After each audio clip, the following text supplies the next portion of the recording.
Imagine a world of white, a vast frozen ocean stretching endlessly, the Arctic. Here, the sun barely rises above the horizon, casting a golden glow over a landscape that seems untouched by time.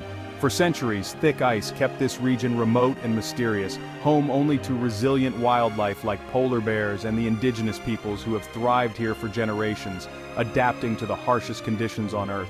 But now, the ice is melting at record speed, revealing a new ocean at the top of the world.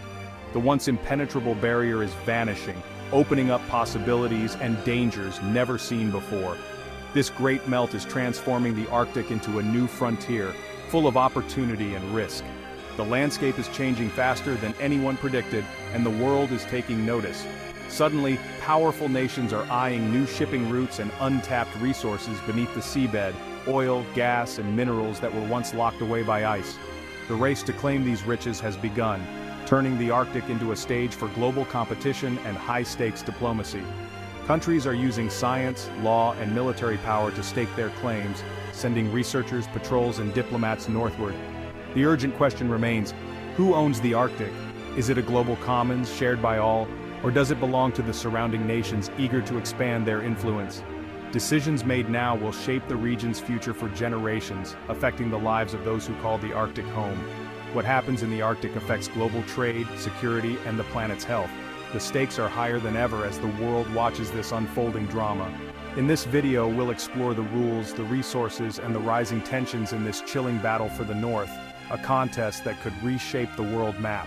The future of the Arctic is being decided now, and it's a story everyone should know, because its outcome will echo far beyond the ice. The Arctic isn't just the North Pole. It's a vast region north of the Arctic Circle, spanning parts of 8 countries. It includes northern Canada, Russia, Alaska, Greenland, Norway, Sweden, Finland, and Iceland. Despite its harsh climate, about 4 million people live here, including diverse indigenous groups like the Inuit and Sami. Their cultures are deeply tied to the land and sea, making their voices vital in Arctic debates. Unlike Antarctica, the Arctic is an ocean surrounded by sovereign nations, not governed by a single treaty. The main rules come from the United Nations Convention on the Law of the Sea, or UNCLOS. The Arctic Council, made up of Arctic states and indigenous representatives, is the main forum for cooperation. The 8 Arctic states have clear sovereignty over their land and nearby seas. The real challenge lies in the newly accessible areas once locked under permanent ice. As the ice melts, countries are racing to claim these emerging territories under UNCLOS. When it comes to the Arctic, the question of ownership begins with the coastlines.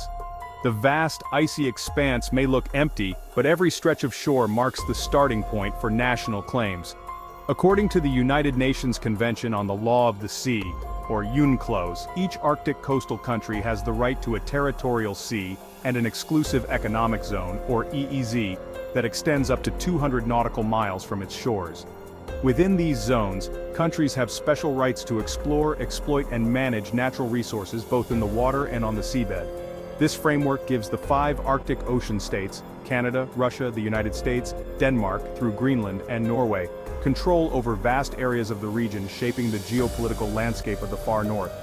As a result, most of the Arctic's valuable resources, like oil, gas, and fish, already fall within these undisputed national zones where countries can operate freely. But the real competition begins beyond these EEZs. Here, countries can submit scientific evidence to claim an extended continental shelf, arguing that the seabed is a natural extension of their territory. This process is complex and can take years, involving detailed mapping and international review.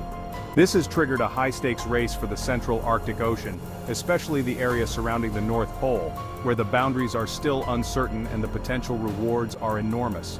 Russia, Canada, and Denmark have all submitted overlapping claims to the United Nations, each arguing that the Lomonosov Ridge is a natural extension of their continental shelf and therefore rightfully theirs. These claims are not about owning the water or the North Pole itself, but about securing rights to the seabed's untapped resources, oil, gas, and minerals that could be worth billions. The United States, meanwhile, hasn't ratified UNCLOS, so it can't make formal claims. Still, it's actively mapping its potential continental shelf, preparing for future negotiations and ensuring it doesn't fall behind. The result is a complex, slow-moving contest over who will ultimately control the Arctic's hidden wealth, a geopolitical puzzle that's still far from being solved, as nations balance ambition, science, and diplomacy in one of the world's last frontiers. The Lomonosov Ridge, a massive underwater mountain range, lies at the heart of the Arctic ownership debate. Russia, Canada, and Denmark each claim this ridge is a natural extension of their continental shelf, giving them rights to its resources. Russia made headlines in 2007 by planting a flag on the seabed at the North Pole, a bold but symbolic move. All three countries have backed their claims with expensive scientific expeditions and data submitted to the UN. The Commission on the Limits of the Continental Shelf reviews the evidence but can't resolve overlapping claims. Final borders must be negotiated between the countries themselves, a process that could take decades. For now, the Lomonosov Ridge remains a symbol of peaceful but determined competition. The US, not having ratified UNCLOS, is left out of formal claims but continues its own research. The outcome will shape who controls vast Arctic resources. The world is watching as science, law, and diplomacy collide beneath the ice.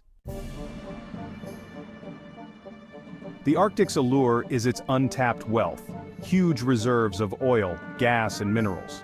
The U.S. Geological Survey estimates the region could hold 13% of the world's undiscovered oil and 30% of its natural gas. Most of these resources lie within the EEZs of Arctic states, making them relatively easy to claim. Russia and Norway are already developing major energy projects, while Canada and Greenland attract mining interest. Melting ice exposes new land and rare earth elements, vital for modern technology.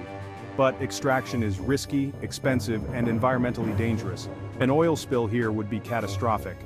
Despite the challenges, the strategic value of these resources keeps the Arctic at the center of global competition.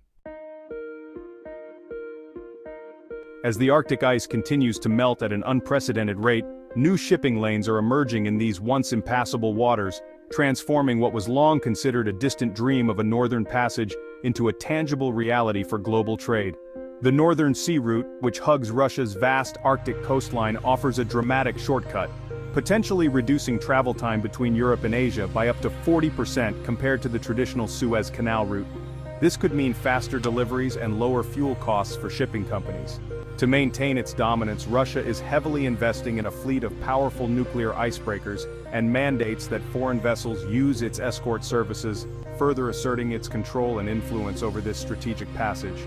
Meanwhile, the Northwest Passage, weaving through Canada's remote Arctic islands, is another potential shortcut.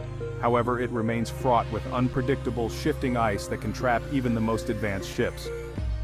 Canada claims this passage as part of its internal waters, while the United States and other nations argue it should be considered an international strait, fueling ongoing diplomatic tensions and legal debates. While these new routes promise significant economic benefits, they also come with serious risks. Unpredictable weather, drifting icebergs, and a lack of reliable rescue infrastructure make navigation perilous and accidents more likely. A single accident or oil spill could have catastrophic consequences, devastating the fragile Arctic ecosystem and threatening the unique wildlife that depends on it. Although shipping traffic in the Arctic remains limited for now, it is steadily increasing each year as the ice continues to recede, drawing more interest from global shipping companies. The economic allure of these shortcuts is undeniable, but so too are the complex legal disputes and mounting environmental concerns that surround them. As the Arctic opens up to global trade, the world faces a critical challenge, balancing the immense opportunities with the responsibility to protect one of Earth's last great wildernesses for future generations. The Arctic is warming at least twice as fast as the rest of the planet, driving the region's transformation. Sea ice is vanishing. Each summer brings new lows and winters can't restore what's lost. This makes the Arctic more accessible for shipping and resource extraction, but at a huge environmental cost. Melting ice threatens animals like polar bears and seals and disrupts indigenous communities' way of life. Thawing permafrost releases methane, a potent greenhouse gas, and damages infrastructure. The loss of reflective ice accelerates global warming in a dangerous feedback loop. Melting Greenland ice could raise sea levels worldwide, threatening coastal cities. The paradox: climate change creates new opportunities, but exploiting them worsens the crisis. Arctic nations face a tough choice between economic ambition and environmental responsibility. The stakes are global. What happens here affects the entire planet. As the Arctic opens, military activity is rising. Russia leads the buildup, modernizing old bases, deploying advanced weapons, and expanding its northern fleet. The US is boosting its presence in Alaska, adding new fighter jets and icebreakers.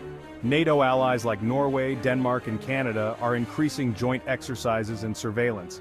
Finland and Sweden joining NATO means 7 of 8 Arctic states are now alliance members. The region's vastness and limited surveillance make it hard to track military moves, raising the risk of miscalculation. The breakdown in Russia-West relations after the Ukraine invasion has frozen much Arctic cooperation.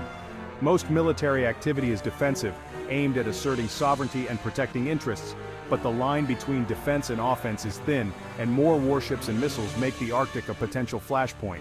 The challenge: manage the buildup, prevent accidents, and keep the region stable. The stakes are high in this new era of Arctic security.